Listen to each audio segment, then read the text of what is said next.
मुख्यमंत्री एकनाथ शिंदे यांनी विरोधकांच्या आरोपांना प्रत्युत्तर दिलं आहे।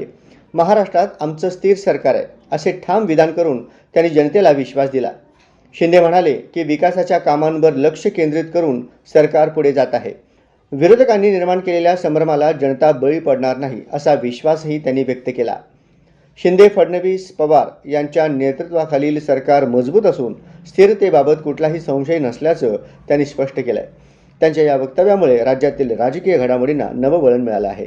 महाराष्ट्रामध्ये तर आमचं एकदम स्थिर सरकार आहे। 232 ची थंपिंग मेजॉरिटी आहे आणि त्यामुळे अतिशय महायुती, देवेंद्रजी मुख्यमंत्री आहेत, आम्ही देखील, मी आहे, अजितदादा आहे, आम्ही टीम म्हणून काम करतोय आणि राज्याला पुढे नेण्याचं काम करतोय।